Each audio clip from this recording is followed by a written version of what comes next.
it's a really nice life you live when you could just be yourself. And the bad days come, the hard days come, and you're gonna have struggles, it's trials, tribulations like that. That's all very real. But being able to kind of talk about it and release some of the load from your back is life-changing. And I mean, I learned it firsthand. When you speak and when you use your voice and when you're going to be truthful, you can't get too worried about what the other side is going to interpret or think. If it's what you believe and it's important to you, speak it. Welcome to the world of Why Wait Till Friday, a place where we keep it simple, intentionally find joy in the middle moments, and consistently stay comfortable. Enjoy today's courageous conversation. Welcome to Why Wait Till Friday. I'm excited for today's episode, guys. We're back and ready to rock here with my three very special children who have agreed to come on the podcast with me today. A lot of the people on my team in general have stated that I need to share the story of Why Wait Till Friday and how it came to life.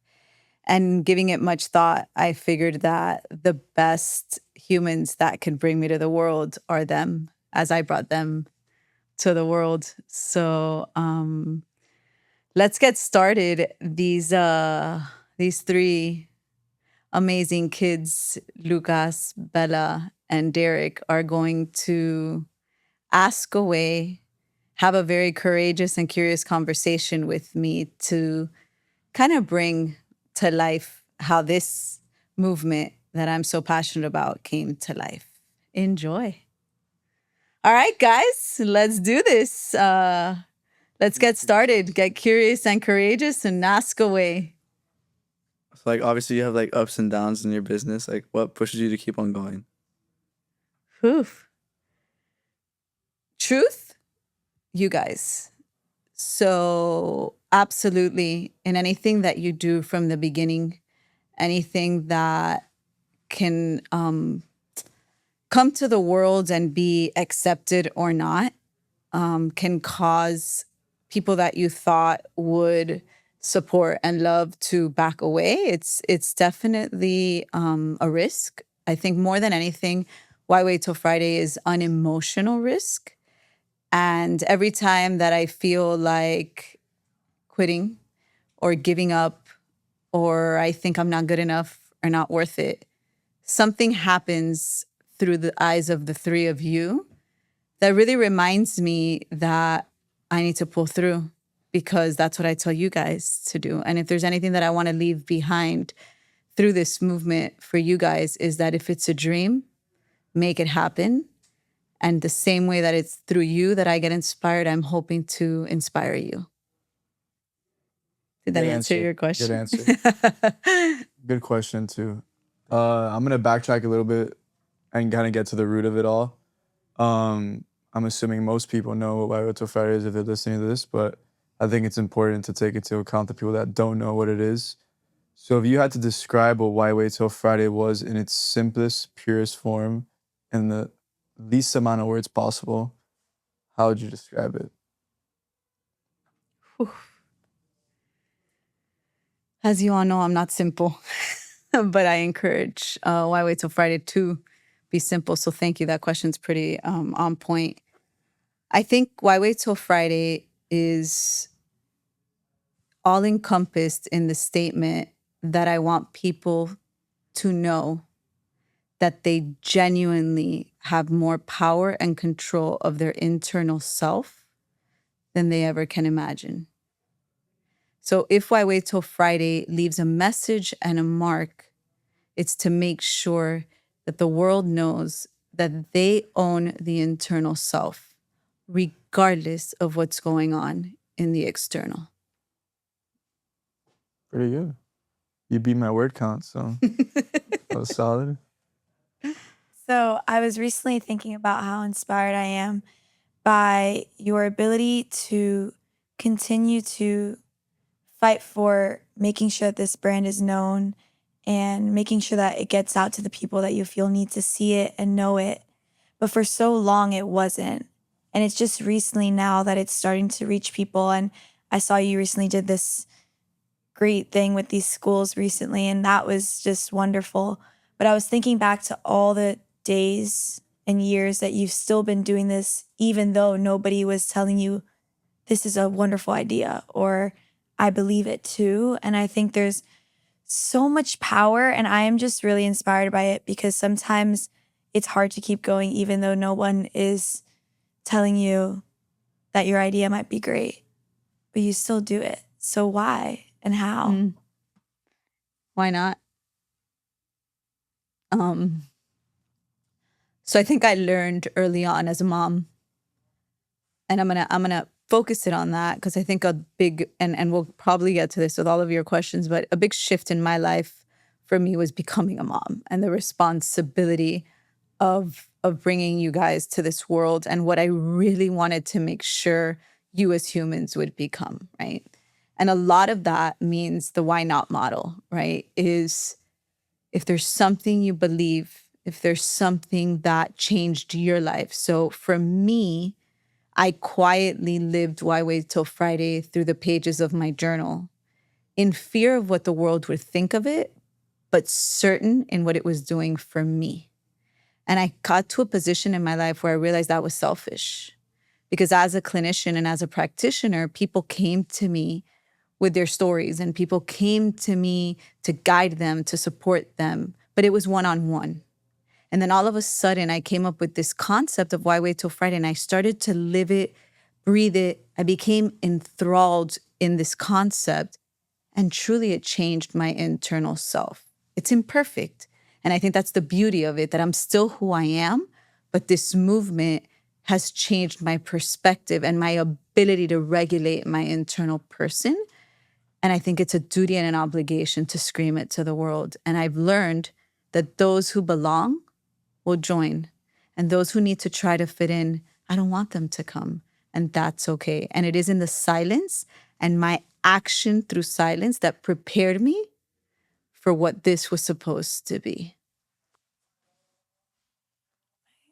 Wow. That's great. So I feel when you talk about like a movement and when you're at the helm of a brand, the focus tends to be on the consumer, the person that's receiving whatever you're delivering. But obviously a lot has changed for you personally from the very first time that you started or kicked this thing off. My question is, how do you feel that kind of getting this brand on the ground running, how has it contributed to your evolution? What's been the biggest change you've seen from when you started it X amount of years ago to today? Personally, internally, like I said, I think we focus a lot on the external kind of other people affected, but obviously when it's something you really care about, it's something that you're going to be affected by and you've lived there your whole life. But now that you see other people kind of living it, how has it impacted you? What a great question. You guys are making mom think hard here. I usually try to make you guys think, but That's how we got invited. absolutely, that is facts for sure. So let me go here. So as you guys know, I started this journey 10 years ago for myself, and I became relentless in the process of a lot of self-realization. And when I launched this and when it came to the world, what I realized and what I think is of great value is that it is through my relentless approach that I began to truly believe and to recognize how capable a human being can be. So my downs, my flaws, my challenges, my hard days, when I look through that and I realize where I am right now and what this world has evolved into for me as a person, it makes me believe even deeper in the capability of a human being. Because I've seen some very dark times and I went through a phase in my life. Clearly, I spent 8 years writing this movement in my own life in fear of what the world would think. That tells you how deep the fears were. when I scream it to the world now, it's because there is a belief, and it's because I believe in the capability of the human through this movement. If people follow the Why Wait Till Friday messages and the Find the Yellow and the simple and intentional concepts that I have in a consistent manner, I truly, truly, in the deepest piece of my heart, know that it can change the way you live. There is a transfer that existed from existing to living. I think for many, many years, I did what the world expected, and I existed in a bubble that was not me, but seemed to the world achieving. Where today, I live in a life that I've created. And I think that that's where the capability part of it comes. And I want humans to recognize that in the moment that they're in today, they are enough. There's nothing else they need to go get. Right now, there's an enoughness. There's an enoughness that I genuinely feel in my heart and that I believe humans can achieve. I hope that summed it up. So when was the moment, going back, I feel like you've mentioned a few times that you spent a lot of time alone with Why Wait Till Friday and the idea. Do you remember the exact moment that you were like, wait, I need to share this, like it's time? Yes, I actually do. So I had a very courageous conversation with somebody who really opened up to me and shared just like the inner depths of her person and of her being. And I felt to myself, my God, I see you and I've been there, but now I'm here and I need to share with you how I got here. And that led me to have a partner. But it was just because it was more like I wanted to share the movement, not because I ever thought she'd become my partner, but more because I had found so much healing in my narrative and in my story through living this, that I felt an obligation for this person that was so courageous, that was sharing with me such deep things that who am I to deserve for her to share it with me? But she did. And I felt it was, again, an obligation to say, you know what? This changed my life. And when she said, excuse me, what did you call it? And I said, why wait till Friday? And she said, that is genius. Let's go. And we took it off. We took it off and running, and now we're running. It's crazy what one conversation can do in your life. Absolutely. So we I think at home I encourage you guys to be courageous in your conversations. And I think to the point of a lot of the questions that you've asked, and then maybe Lucas wants to ask another question, but in what you guys have asked, I think this is something that's important. When you speak and when you use your voice and when you're going to be truthful, you can't get too worried about what the other side is going to interpret or think. If it's what you believe and it's important to you, speak it. Be courageous enough to use your voice and to share it. And to the point of like the years of silent, I was still in the movement. And when I brought it to the world, it was quiet. And maybe I had 3 people following me, and maybe I had nobody buying anything.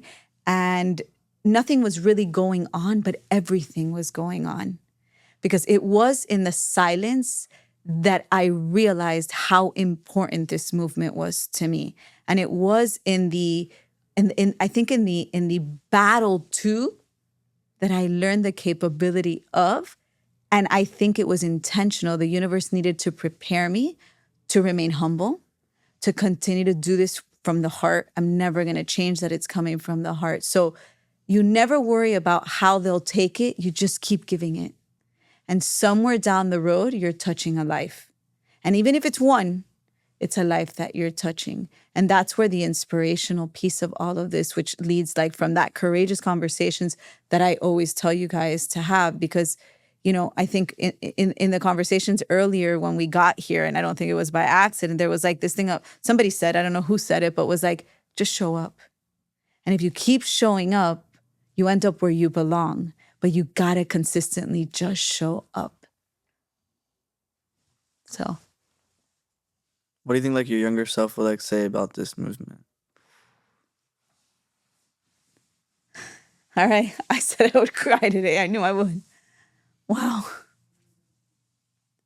So, as you know, our TikTok went live today. That's really silly, right? We got live on TikTok, and everybody's on TikTok. But Why Wait Till Friday was not on TikTok because this girl doesn't know TikTok much.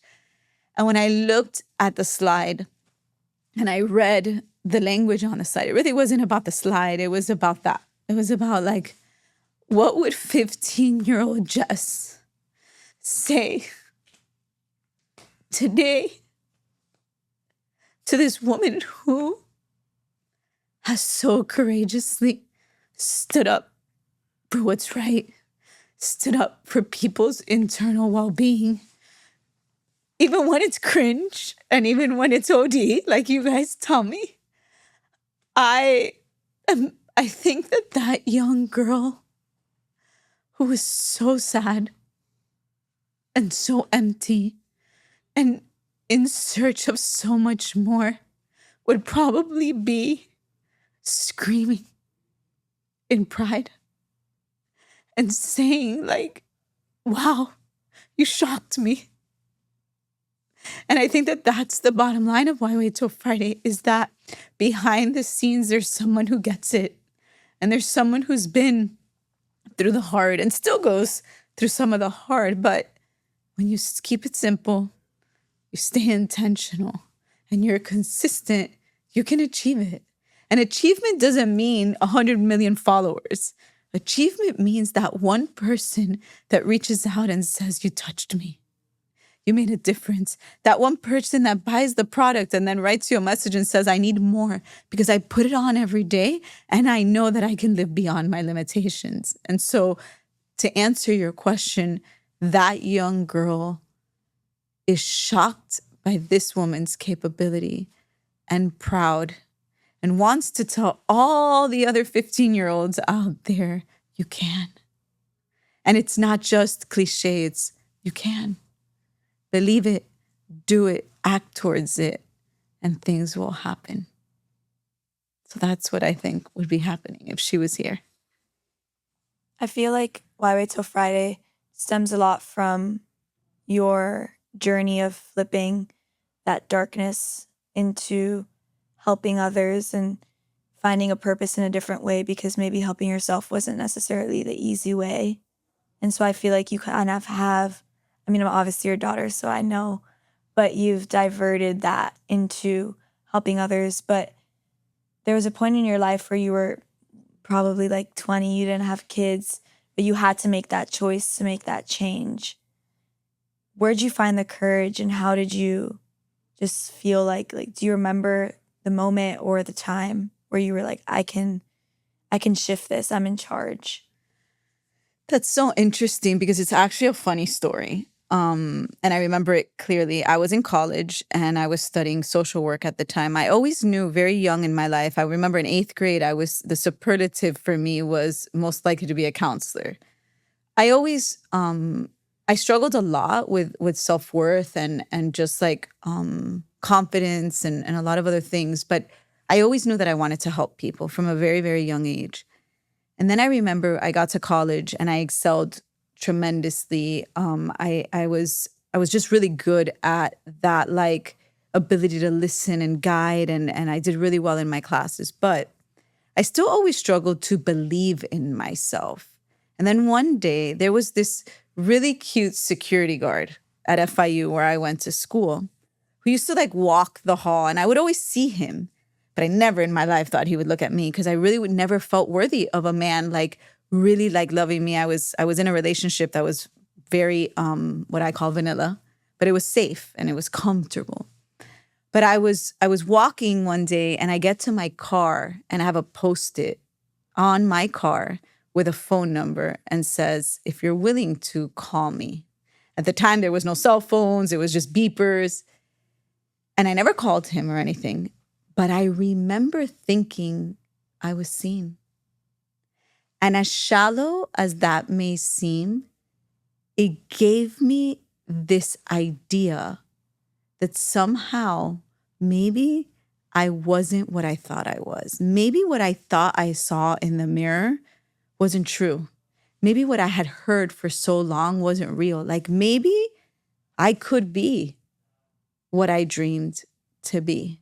And that was the very beginning of me evolving into someone who thought self-love was important, who worked on the confidence of things, who started to dig into helping others. That's when I went into the crisis hotline, and I was the youngest girl in the room. I'll never forget this. I had to drive to downtown 3 times a week, and I got certified as a crisis intervention specialist. And at the beginning, they didn't think I was going to be able to handle it because it was at that time, that was the only crisis. It's not like now, right? That was the only crisis hotline in I think it was Miami and Broward. I don't remember the exact, but people called there who wanted to take their lives. And by knowing that I was saving lives, I started to then feel like, oh my gosh, like I'm actually like saving people every single time they call. And that was like, and that all happened within the same season of my life. And that's where I gained the courage to not marry the gentleman that I was dating at the time. That's where I began to find Jess.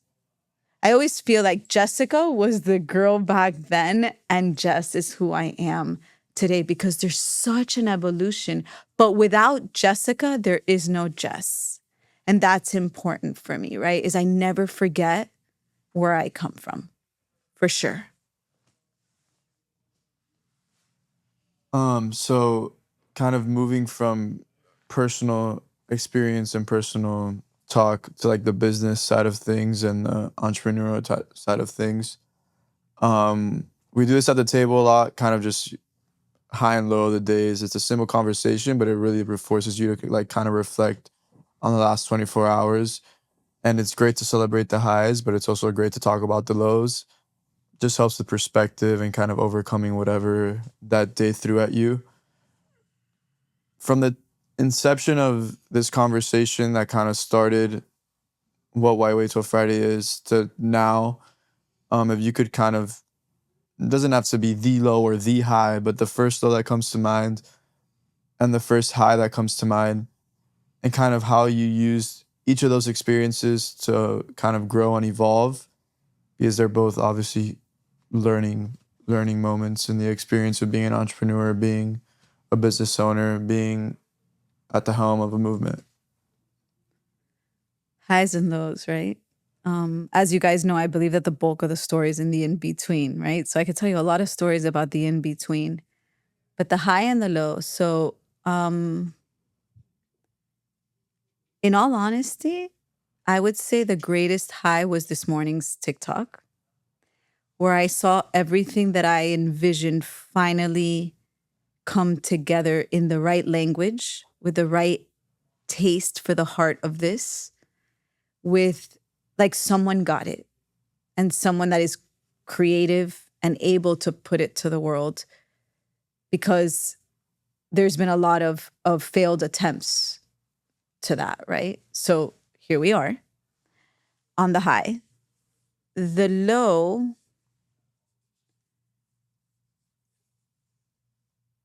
to be honest, one of the lowest lows, and to not make it personal from an entrepreneur's perspective, is when my domain was hijacked. It's true. Why you laugh about it?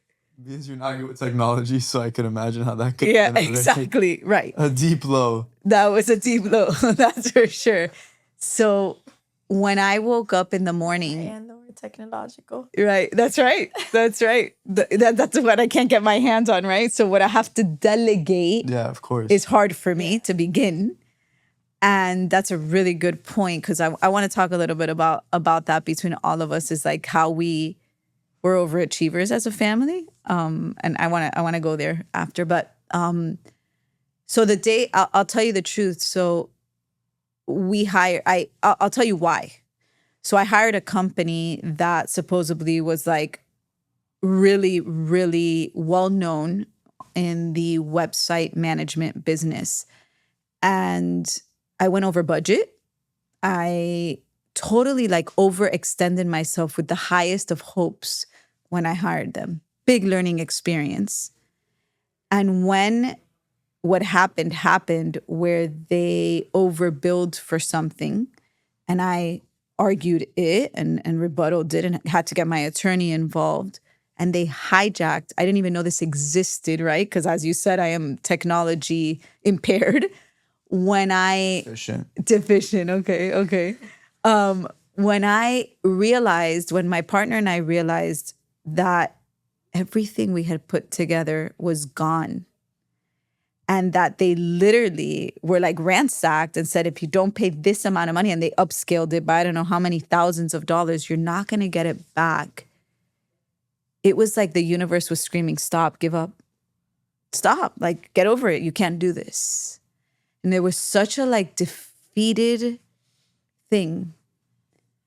But yet it was another opportunity to get back up on the flip side and share with the world that we can do hard things. And again, I feel that a lot of what goes on in the daily is a part of the story. And it's a part of my duty and obligation to share it so that others know that as humans, we can get up. And that even though my domain was hijacked, within 3 weeks, we had a new one and it was up. And now we're like in the works because of how well things have happened suddenly. Now we're in the works of building a new one. And so like it was a pause, but it was a great middle opportunity to learn. I've had to learn business in ways that I never expected. And so, yes, that's my high and low. But on that, I want to say that the bulk of everything we've ever done falls in the in-between, on the days that there isn't a lot going on. Because when things are really low, you gotta strap on and work to get it, right? So like when things are hard and we're struggling, your adrenaline, you're like, there's something to solve. So you got to do it. And I'm a good task-oriented person, so I'm getting the job done. When things are really high, well, then you get really excited and there's something to talk about. But the true bulk of the growth of the journey is when things are quiet, because that's the reality. And when you don't give up on the quiet day, you make it to the flip side of the hard all the time. But you can't let the quiet and the middle. A lot of times when we're quiet in life, we find chaos because we literally get accustomed to the chaos. And so this movement and this brand and living in the in-between and screaming the simple moments has led me to understand that the bulk of it all is within.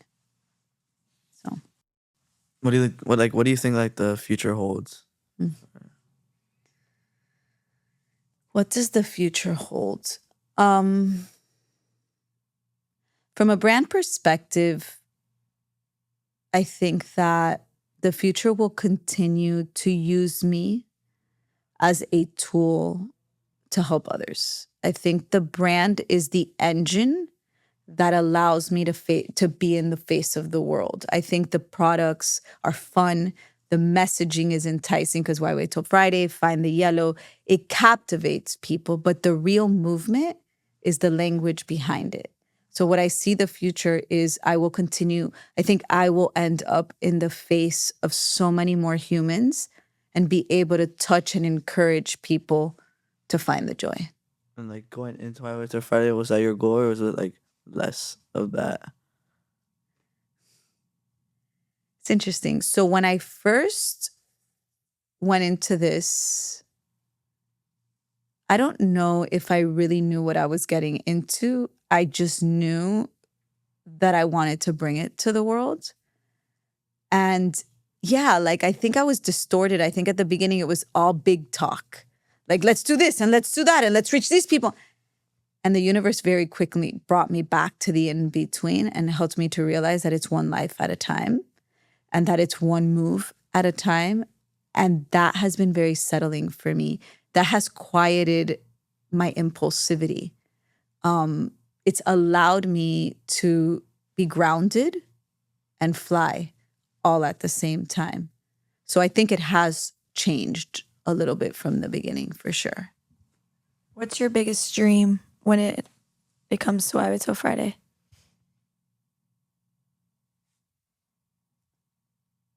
For one human in every state of the United States to know and live the movement. Then I'll know that I've touched someone everywhere. And I think that, like, I would love to see the yellow if I travel to Oklahoma and I walk into a space where there's Why Wait Till Friday somewhere, or someone's wearing something that says Find the Yellow, or someone has intentionally put yellow flowers. That is where I would feel like I've done my duty with this movement. Building off that, what are you doing to make that dream a reality? Oof, what am I not doing? So I think like I said, I'm taking it step by step. I'm embracing the imperfection of it. I've shifted into, like I said, a one human at a time perspective, but always planning to touch a human. So like giving the world as much as I can. And sometimes that can be challenging, right? Because as you guys know, like the vulnerability of social media, but nowadays socials and websites, and that's your storefront. That's the only way to get hired. That's the only way to people to say, hey, let's bring Jess to this organization. So it's like almost an obligation that I have to do it. And it is vulnerable. But I think what I'm doing, to answer your question, is I'm taking a very simple yet super intentional and consistent approach to making sure that every day I'm doing something to move the movement. That's how I see it. I don't know how much time we have left, but There's no... I kind of want to like flip the table on you a little bit. Obviously, you offer the first person perspective point of view on this brand, on this movement. I would say that the three of us see it from a very close perspective and point of view, not like yours, but still kind of see it from almost like both lens of consumer and of producer. I kind of want you to ask us questions from almost like a consumer point of view and kind of talk about how like, because yeah, you started the movement. We live under the same roof, at least for most of the year now. Kind of its impact on us, what we've seen, kind of just give you the chance to offer a kind of unique, different perspective from somebody close to it, but not in it. I love it. Absolutely. So it's my turn to ask you guys? Yeah. And if you could refer to us by name so we know who's answering. Okay. Who's the attorney in the family? Bingo. All right. Job, guys. Just by this interview, everybody can see the different personalities screaming in silence. It's really cool. But anyways, all right. So here we go. I'm going to ask you guys first a little bit from an interpretation of mom being the visionary behind Why Wait Till Friday. Okay. And then we're going to go into more like from a consumer perspective or whatever. But I think it'd be really cool for the world to be able to understand what it's like to live with the woman behind something like Why Wait Till Friday. I'll kick us off with the answering. Say Derek. But I have a really good answer for this one. So I knew that my mom was really creative because when I was around 5 years old, everybody that knows me knows that anxiety and I are the best of friends. We have been since I think I had any rational thoughts. So stupidest thing, 5 years old, I would be so scared to go to baseball practice. And I'm a baseball player. It's the sport that I love the most. And I remember like not being able to put my feelings into words. And of course, a 5-year-old that can't put his feelings into words is going to be scared.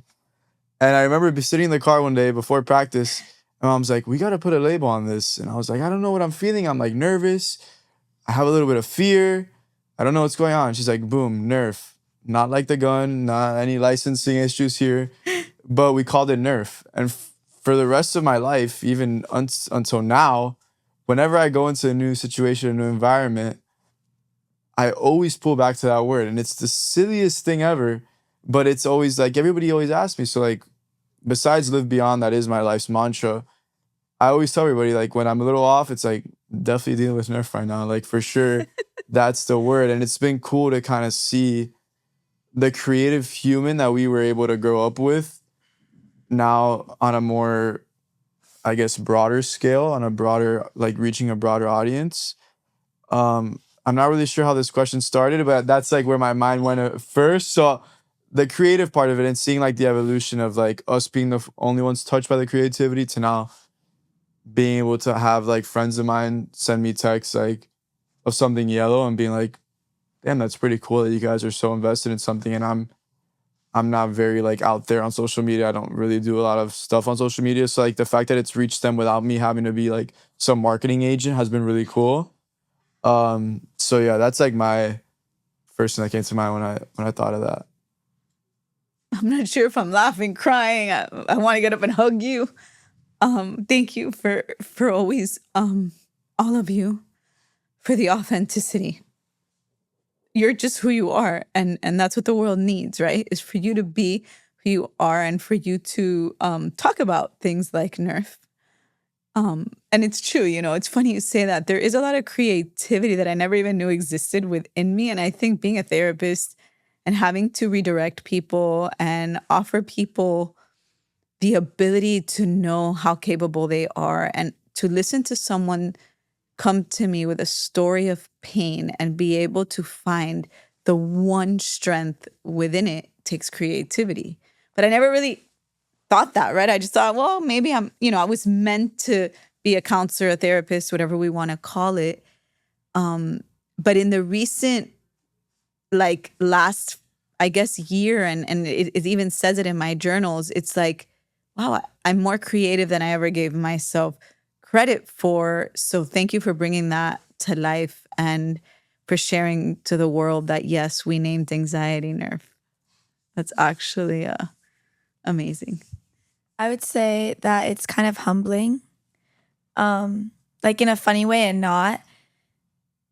So many times, and actually recently, one of the people closest to my life was like, I cannot believe that your mom is like your mother. Like this type of human, this incredible person is literally your mom. Like, and I'm like, no, I know. Like that's why it's so humbling, because I'm like, my mom is epic. Like I have to find it. Like she's really awesome. And I think it took me growing up to realize how lucky and how I really don't need to do much to learn. Like if I just look at my mom every day, I'm going to learn something new that's going to benefit me and help me. And I feel like recently, like in the past, I don't know, month, this summer, I'm going to start crying, and I got my lashes on today, so I can't cry. I've found myself like feeling very lucky and overwhelmed at the opportunities that have been approaching me and the life that I get to live. It's not even that big, but I'm just like, whoa. It's so huge. Lucky. It's huge. You are worthy, girl. And every single time that I find myself feeling a little bit like I'm tipping over, or I don't know if I can handle this, or just losing perspective, I just open up my eyes and I just look at my mom and I'm like, it's fine. It's good. I can do it. And that, I think, is what makes Why Wait Till Friday so special. It's a brand that you can just look at and be like, why wait? Let's just do this. Like I can. There's a feeling I get whenever I think of Why Wait Till Friday, whenever I think of my mom. It's so empowering and it's so humbling. So that's what I feel like it is to have a mom like you, or you as my mom, I guess. I'm definitely not as in depth as them, but it's just like cool seeing it all like play out, because you've always like wanted to achieve this and like pursue it, and like you would always talk about it, and like you wouldn't do it, and then like we would talk about it. I always tell you like you should do it, and then like here now it's like just cool seeing it all play out. So Lucas is my man of little words, but he's also the man who, when he speaks and when he chooses to dig, it's super powerful. And I'm going to say that his brother and sister have been away at school for a long time. And he would always tell me in many different ways in the last couple of years, all the ways that he believed in Why Wait Till Friday. And he would even tell me like, Mom, you should do this, or you should do this in our quiet time together. And even though he thinks that's small, it is those simple in between moments that influence the why not in me, right? So I'm grateful for the few words, because sometimes, like Derek said at the very beginning of this conversation, it can be simple but yet very powerful. And you are the epitome of that. You're very intentional, you're super consistent, but you're also very simple. And I think simplicity is a gift. So don't worry about having to say 1,000 words. If you say 3 and they're important and meaningful and honest, they're enough. So thank you. Honestly, thank you for backing me up and for helping me climb. And when I fell many times throughout the year and I cried, the only one that found me many times was you. Truth, because everybody else is gone. And those hugs will forever remind me so many times you've been my yellow. Truly. Thank you. You're welcome. While she kind of finds it there a little bit and stops with the tears, it's a moment. Something really cool too, kind of just building off what my brother and sister said. I think what my parents have done really well is obviously, like, it's not always easy. Raising these amazing humans. Yeah, that's what I was gonna say. Like, raising good humans, and it's hard, especially like in today's day and age, for whatever reason. It's hard to like kind of find like the good in humans always, and I think it's really cool. And I do have a lot of pride to like be able to like have my last name and have the people around me that I do have, and kind of like looking at it. I remember growing up and like when I'm a big sports fan and I would put on Bryce Harper jersey and I felt like I was him. I felt like I could be in the big leagues. I felt like I was the man in baseball. And I feel like this movement has a similar effect, because the same things that my mom would tell us growing up is the same thing that she's putting on her merch, or that she's putting on social media, that she's talking about in podcasts. And when you believe in something and you rep it and you kind of really embrace it, you start to emulate whatever that is. And I feel like I guess I'm encouraging and urging listeners to, like, if it's something you're interested in, you'd be shocked on how engagement can take you pretty far. And it's the stupidest thing. I have a tattoo on my ribs that says "Live Beyond." And those 2 words will forever be the 2 words that mean the most to me. And I look in the mirror every day and I'm so fired up that I got that tattoo, because it's a constant reminder that I'm able to live beyond. And if that's a hat that has a yellow heart on it, and that's gonna make you find the yellow every day, I encourage you to get it. If it's a shirt that says, be it like finding your middle moment, and that's gonna help you see the beauty in a hard day, wear the sweater with pride. I think it's like, it's not all that different. And I feel like health and wellness is obviously on the rise. It's a growing topic. And I still feel like the sky's the limit for it. And I really do believe that this is an opportunity for people to really kind of engage with that topic and that area from a very authentic place, because I know the creator very well. It's giving buy merch. Yeah. All right. So I'm gonna ask one more question, and then you guys can take it from there as far as how you answer. But so we've said the word authentic a lot here, because I think we're really authentic humans, all of us, with our good and our bad. And as a mom, many times I've questioned myself because I've been so authentic. And sometimes I know there's styles of parenting where we cover it up, or we don't show our kids our pain, or we don't talk about mistakes as much. But I, for whatever reasons, from a very young age, I've always chosen to share with you kind of how I feel, if I make a mistake, if I'm having an off moment. I'm curious to hear right here what that's been like to have such an open mom. That makes you feel like your feelings are fine, like they're acceptable. So you don't have to like hide them, because like least like I'm a teenager, and a lot of kids hide their feelings and like cover it up and do things that aren't so good to get through them. And the fact that like I don't have to do that and like I can just accept my feelings and like work through them is a good feeling. Wow. Okay. I think it's the, for lack of a better word, the perfect example. Like I previously stated, everybody that knows me knows that anxiety and I are extremely close. So obviously growing up in a society where like masculinity is ever evolving, it was hard to like kind of be the guy that was emotional, kind of be the guy that had that like internal struggle all the time. But like growing up with such authentic parents, like talking about my mom, like an authentic mom that was so vulnerable and like kind of always had an open floor to like have tough conversations, it has allowed me to like be a more intentional and vulnerable, authentic human. And I mean, it's helped me be myself. It's helped me create amazing friendships. I have a great relationship.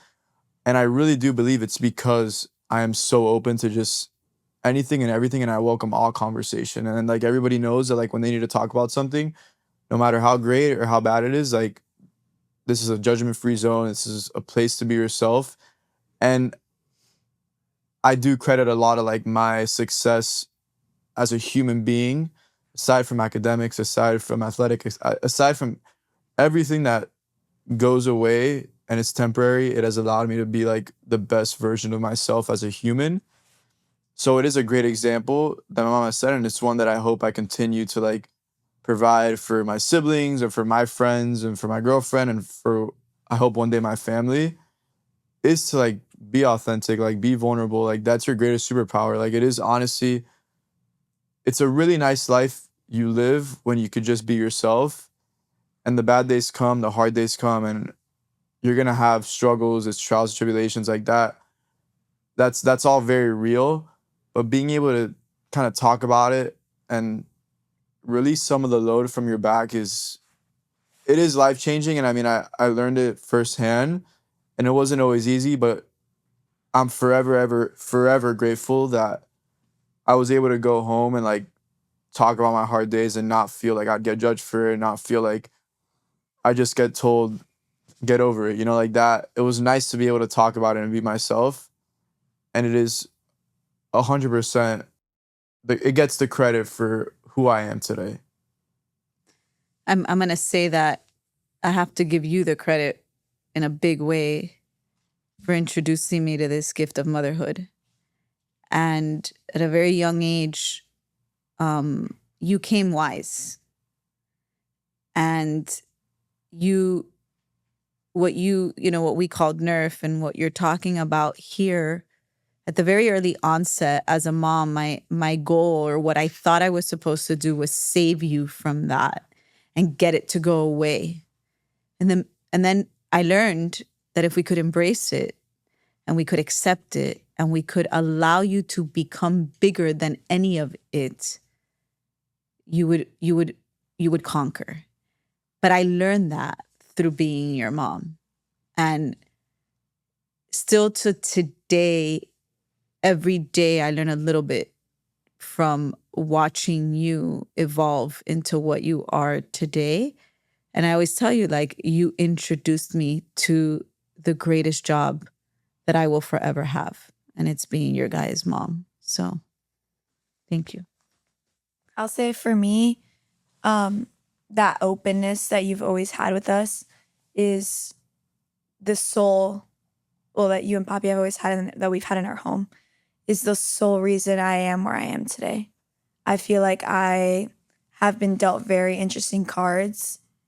Wouldn't change it for the world, but because I've always felt like I can just be who I am and let you guys know and feel like I have a place to go to feel and to heal, I have been able to overcome things and grow from them because I haven't had to ever hold anything in or ever feel like my feelings were not okay or I was not valid or I was not good enough or I was crazy for feeling anyway. So that openness is just the secret recipe to being who I am today and getting to the places. So many times recently, so many kids that I've been able to teach or people I've been able to come across, they're like, how are you like this? Like, why are you just like, how have you been able to achieve so much at such a young age? It's crazy what it looks like to them from an outside perspective. But I always circle back to just saying, like, I have the greatest parents and talent, or whatever you want to call it. I have a gift, like people would say. That's only 25% of it. There's so much more and so many things life has thrown at me that I've only really been able to overcome because of the environment and the place I always go back to. So I remember being a little girl and whipping out my dolls and combing their hair and dreaming of the day that I'd have a real one, right? And in my own struggles in my life, I remember always like thinking, I want to have the chance to tell a little girl from the very first time she opens her eyes that she can. And the universe did the job and gave me this gorgeous little girl. And we went through a lot. And for a short while, I had to remind myself that I had to remind you that no matter what, you could. And I'm glad to hear you say that, because you are so worthy. And you are precious. Yes, you're so talented. You're beautiful. But like I always told you since you were teeny tiny girl and people would stop us everywhere about your beauty. The beauty that you carry is in you, not outside of you. And you have emulated that day in and day out. And nobody in the world can take that away. I tell you guys this because I feel like for me and this movement and Why Wait Till Friday and what we've lived at home and our circle and our life is that feelings like happiness and anger and sadness and frustration and anxiety, they travel. And their emotion, I always say, I use this all the time, is feelings are emotions in motion. But what I've wanted to always teach you guys is that what you feel inside, your joy, that gut person that you are, your character is untouchable. And that no matter what's going on around you, what is within you is yours. And I'm here to constantly remind you, I'm always going to keep pushing you because I believe so deeply in each of you. And know that mom has had hard days, but here we are. And you too will have hard days, but you will also have great days. So always welcome the flip side with love and live it to the fullest. And thank you for joining me.